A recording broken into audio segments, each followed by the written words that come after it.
Hey guys, it's 7:16 on Thursday. I thought I'd try and do a day in the life vlog. I just woke up.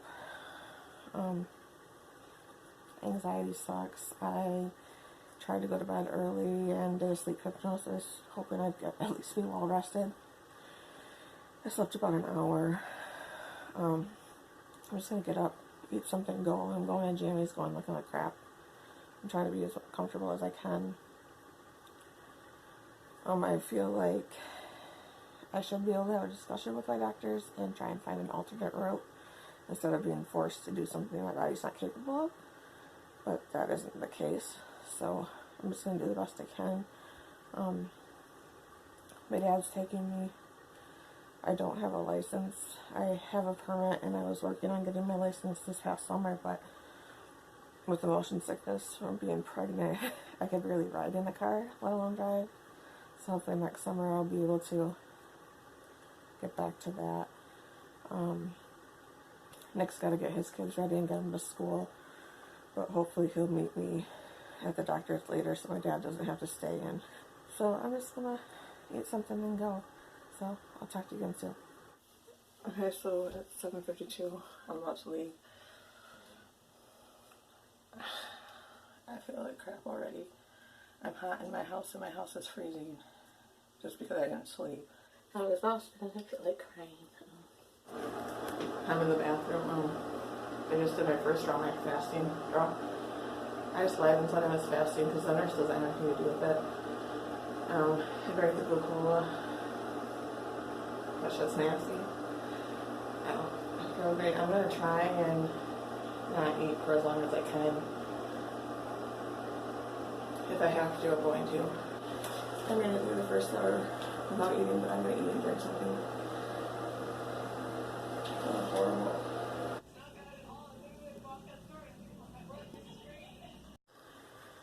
I'm back. I got home and made some eggs and potatoes and garlic and ate that, and now I'm just laying down. I'm exhausted.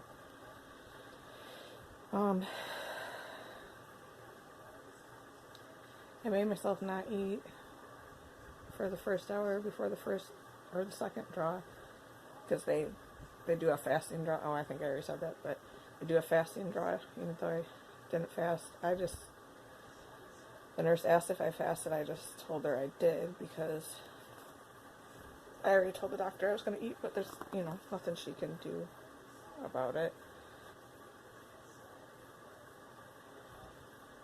Forget what I was talking about. So yeah, I made myself not eat. That stuff is horrible. I just kept, I got really, really hot. Right away, last time, I felt, with the 1 hour, I felt okay for about 40 minutes. Right away, I felt really sick. Kept getting, waves of nausea, and I feel like I was going to throw up. And then I get waves of feeling like I was going to pass out.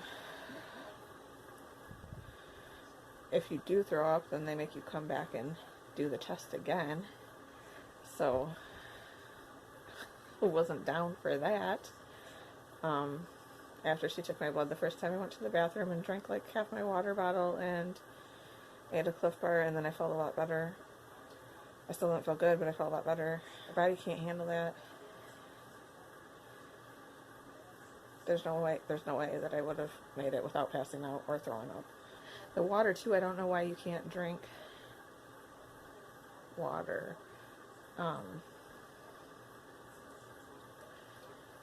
Not only do I eat a lot more often than most people, I drink a lot. Since I've been pregnant especially, I'm drinking 6 or 7 22-ounce water bottles a day. And then when I get up and eat in the night, I drink a 16-ounce glass of water both times. If I don't, then I'm I feel super dehydrated and shaky. So yeah, I'm kind of nervous that they're going to call me tomorrow and be like, your results are crazy. And I'll be like, yeah, because I ate. I just need to get the diagnosis so I can keep track of my blood and figure out how to better eat to keep me and Mr. Merman healthy. I'm just going to rest. I don't know if I will film anymore today. I look so awesome, don't I? I don't know, or if I'll just let you know what they say after they call me tomorrow. Okay, so it's now about 4 o'clock Friday afternoon. My doctor's office called about 9 this morning to tell me that I failed my test and that I have a diagnosis of gestational diabetes, and that the internal fetal medicine office will be calling me to set up an appointment to tell me where to go from here. I went back to sleep after they called. When I got up, I checked my lab results on my health chart. So my fasting, I just barely failed, which says what I've been saying. There's no way that I could go 8 hours without eating. I was just barely above what somebody who had gone 8 hours without eating should be. And I had eaten 2 eggs and mashed potatoes fried up in coconut oil about a half an hour before they did the blood test. So I would have been dangerously low. I passed the 1 hour, which is when I did not eat. The 2 hour and the 3 hour I did not pass, but I did eat. After they did the 1 hour blood draw, I had a Cliff Bar and about half a bottle of water. And after they did the 2 hour, I had part of a Cliff Bar and some more water. I am curious, like, what would have happened had I not eaten, as far as my numbers go. If I would have ended up, you know, below 70, and then they would have been able to see the hypoglycemia in action, but there's no way I would have been able to do that. I was going to either vomit or pass out. I'm betting on both.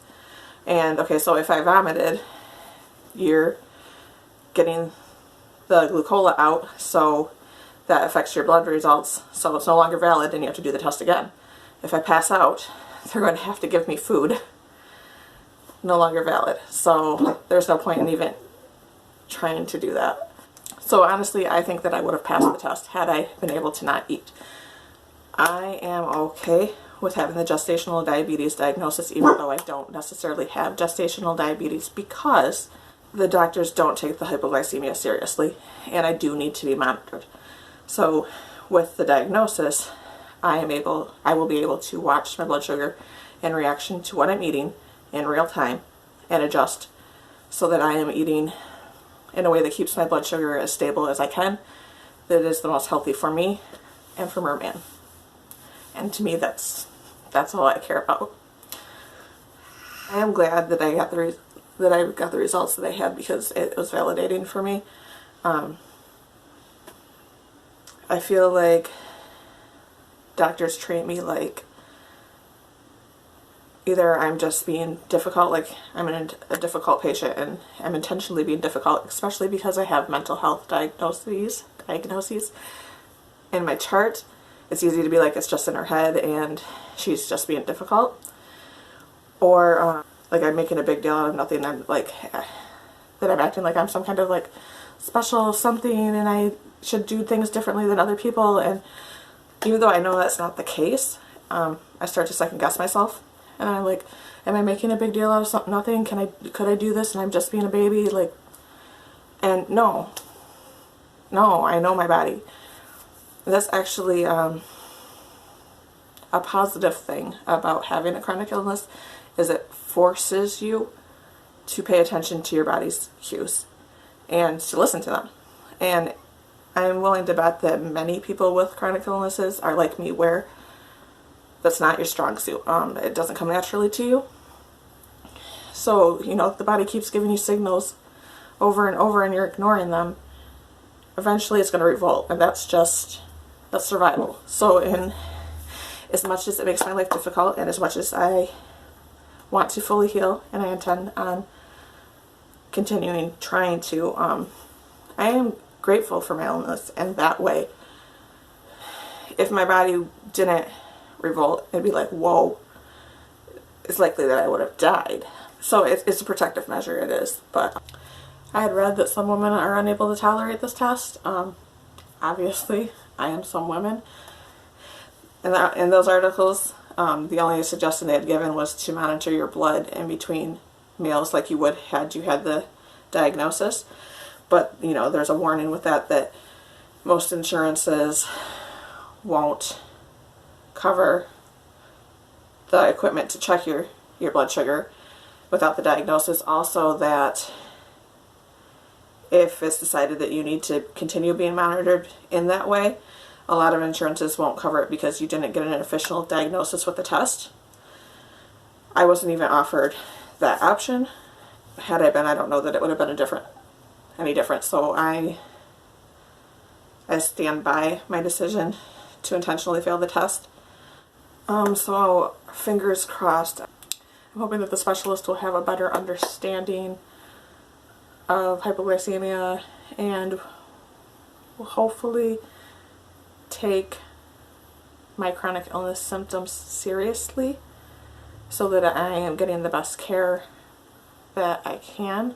I do have concerns about labor and not being able to eat.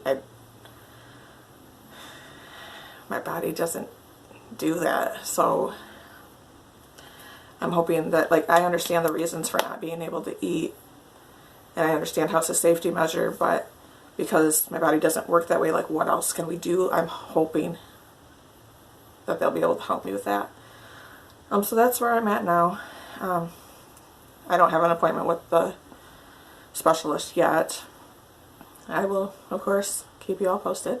So if you made it this far, thank you for watching, and like, comment, subscribe. See you next time.